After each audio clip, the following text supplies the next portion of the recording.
नमस्कार साथियों, स्वागत है आप सभी का एक बार फिर से मेरे YouTube channel Chandra Khadi the Guruji में। और आज विद्यालय में एक विशेष कार्यक्रम आयोजित होने वाला है।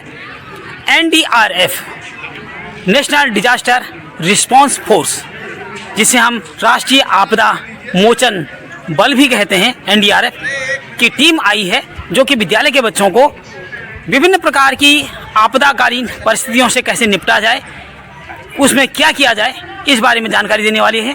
और वो अभी अपनी तैयारी करने में लगे हैं। NDRF टीम के सदस्य अपना डेमो देने के लिए तैयारियां करते हुए। और बुलाओ जो 1 2 3 अप 1 2 3 अप 1 2 3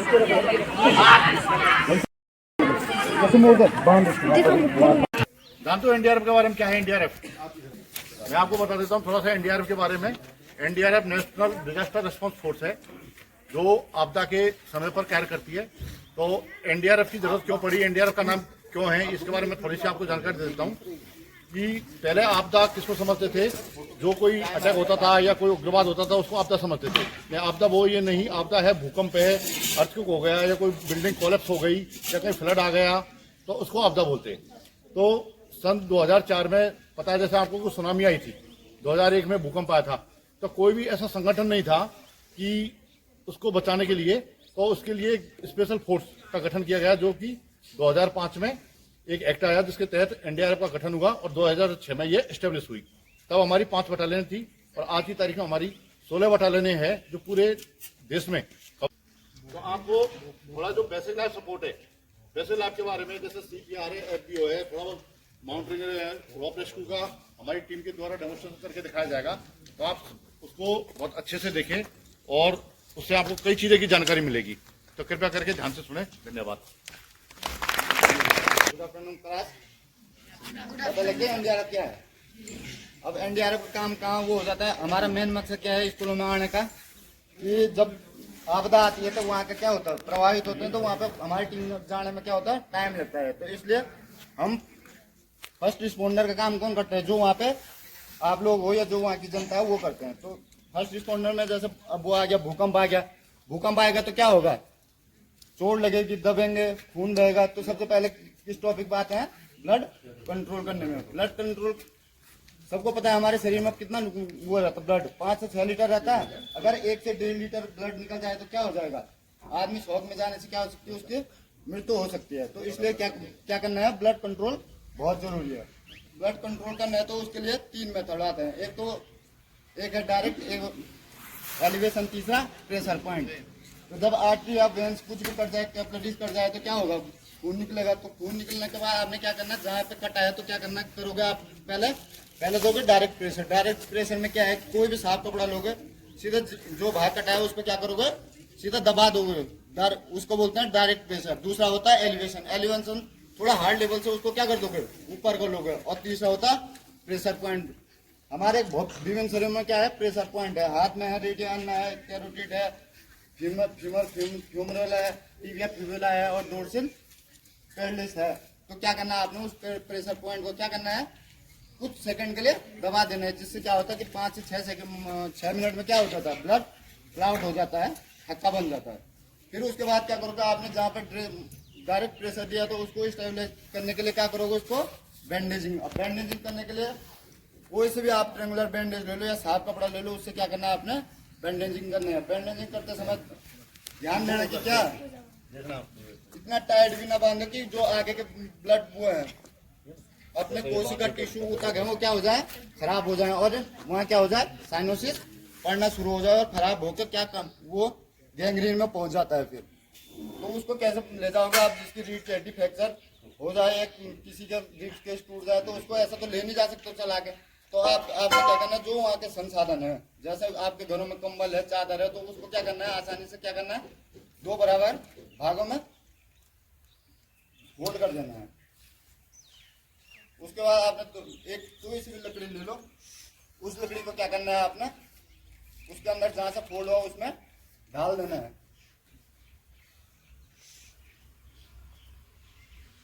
फिर जो दूसरी डंडी लो विक्टम के अनुसार जितना मोटा है, पतला है या चौड़ा है, उसके अनुसार क्या करना है, बराबर पे रख के बाएं हाथ को छोड़ देना है और ऐसे लिटा के उसको क्या है, जिसकी रीढ़ की हड्डी फ्रैक्चर या रिब्स के टूटे हैं उसको क्या कर सकते हो आप, स्ट्रेचर से आसानी से भिला सकते हो। आप एक साथ चारों क्या है, एक ही साथ को मुंह रखो तो किधर जाओगे, ना बाएं जा सकते हो ना आप लोग दाएं जा सकते हो। जिधर को आपने करना है उसके क्या उधर उठा ले, उठाना भी ऐसा नहीं है, ऐसा उठाओगे तो क्या होगा, उठाने के लिए भी आपको 3 सूत्रों में उठाना पड़ेगा। अगर उसका फ्रैक्चर है तो क्या होगा, और फ्रैक्चर करवा दोगे आप। उठाने के लिए क्या करना है आपने, उसको एक बार ग्राउंड से क्या थोड़ा ऊपर उठाओगे, दूसरे में थोड़ा और ऊपर, और तीसरे में क्या करोगे, पूरा शिफ्ट करोगे। ये देखो ऐसे बैठे, जैसे ये बैठे ऐसे बैठो, ये घुटना लगाओ, एक बार घुटना उठेगा आपका, उसके बाद इसमें क्या होगा, जो उसकी मूवमेंट है बहुत कम होगी। अगर आप अगर एक नीचे करेगा एक ऊपर करेगा तो अगर स्पाइनल कॉलम है तो वो क्या होगा, बहुत फ्रैक्चर होगा।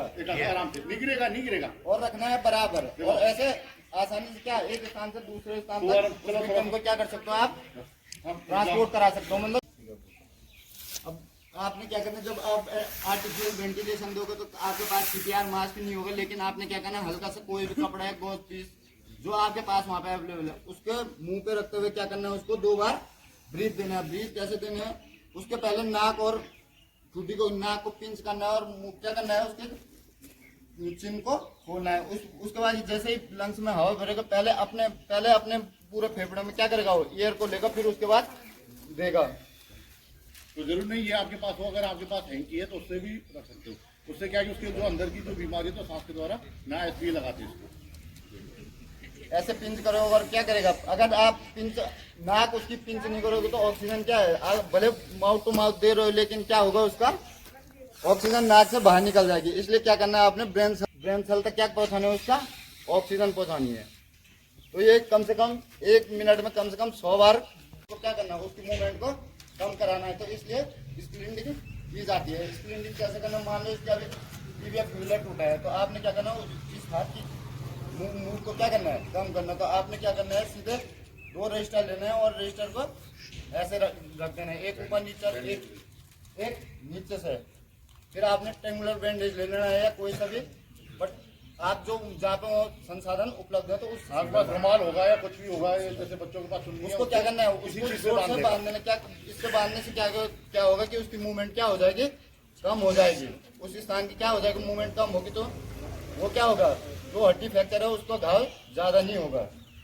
बांधना उसको ऐसे ज्यादा न टाइट न ढीला, और हो सके तो उसको पूछना भी है कि भाई दर्द तो नहीं हो रहा, या सांत्वना देते रहना है। फिर इस मूवमेंट को खत्म करने के लिए ट्रेंगुलर बैंडेज बांध के और उसको क्या करना है, हाथ को आसानी से, हाथ टूटेगा तो वहाँ की क्या छोटी चीजें हैं जो आप लोग मतलब आराम से कर सकते हो।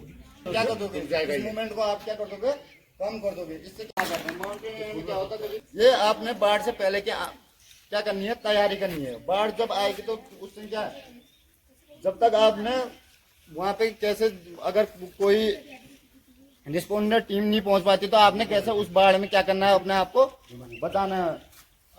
तो हमारे पास जैसे लाइफ जैकेट है, अब हम बताएंगे घर में जो हम क्या कर देते हैं, कूड़ेदान में वेस्टेज पदार्थों को क्या कर देते हैं, फेंक देते हैं। तो वैसे ही आप देख रहे हो जो ये है, जो ये इसमें पहन रखे, ये क्या है, लाइफ जैकेट। तो उनको एक बोरी में क्या कर देना, आसानी से आगे और पीछे डाल के क्या कर देना, उसको सिल देना हो, और उसके बाद क्या करना है, अपने आप पे बांध देना है। तो जो ये 72 घंटे तैरती है हमारी लाइफ जैकेट, तो ये थर्माकोल आपको कम से कम कितना है, 40 घंटे तक आपको पानी में सरवाइव करा सकता है। दूसरा कोकोनट, आपने देखा होगा कोकोनट कभी पानी में डूबता नहीं है, तो कोकोनट एक से दूसरा बांध के, तीसरा 4 बांध के उसमें रस्सी पे क्या करना है, अपने आप को बांध देना। उससे क्या करोगे आप, तब भी फ्लोट हो जाओगे। तीसरा है आपका ये बोतल अमूमन 1 लीटर की बोतल 8 केजी वजन क्या करती है, पानी में कैरी कर सकती है। तो उस हिसाब से आपने देखना है कि अब मेरा वेट कितना है, तो उस हिसाब से आप क्या करो, एक से दूसरे तीसरे बोतल को बांध के एक रस्सी पे क्या करना है, उसको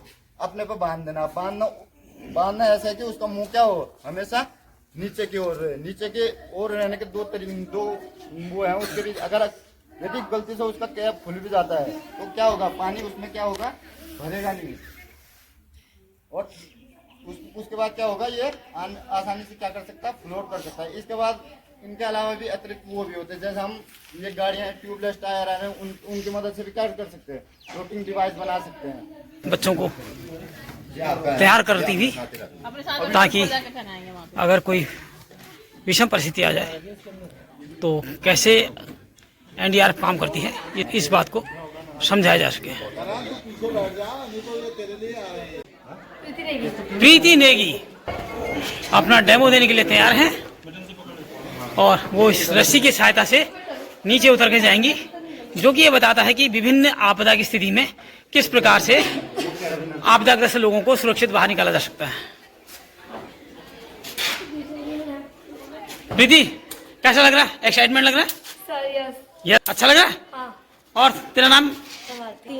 मालती। कैसा लग रहा है? अच्छा। डर लग रही? थोड़ा सा डर है। हैं? कोई बात नहीं, कोई बात नहीं, कुछ नहीं होगा। आपने क्या करना है, रोप पे तुम छानी लगाना है, ठीक है? आप पकड़ क्या नहीं हॉल, क्या नहीं हॉल।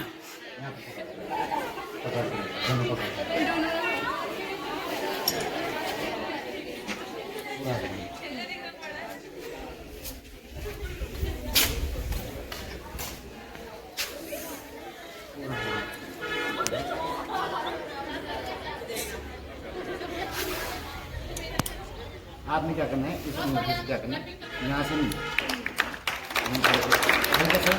ऐसे पकड़ना है, इधर को आ जाओ,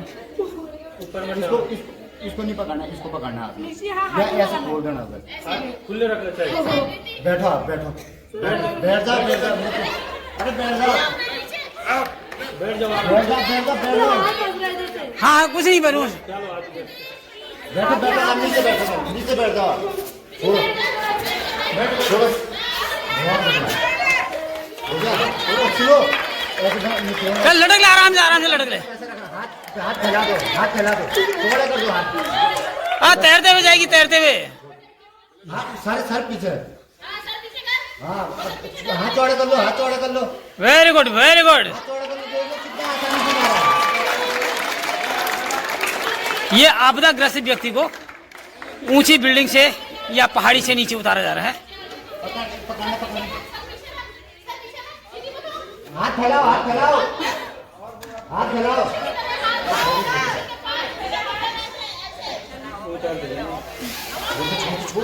छोड़ दे, दबाना है रोक को।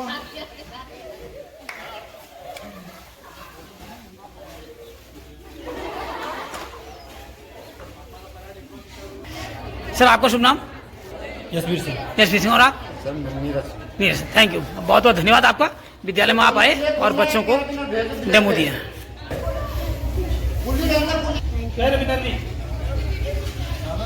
अपनी छत थोड़ा पीछे रखो, बस ऐसे ही रहना। बहुत बढ़िया, छोड़ छोड़, आह, छोड़।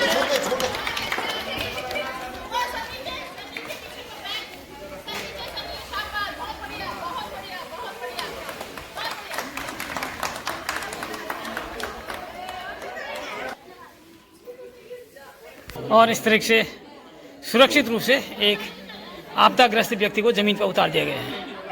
साथ हैं इस वक्त मालती और प्रीति, जिन्होंने अभी आपदा प्रबंधन के तहत एक ऊंची बिल्डिंग से, आप यह कह सकते हैं ऊंची पहाड़ी से, एक आपदाग्रस्त व्यक्ति को किस प्रकार से रेस्क्यू किया जा सकता है, उसे कैसे जमीन पर उतारा जा सकता है, उसका एक लाइव डेमो दिया था। मालती, कैसा लगा एक्सपीरियंस? अच्छा लगा?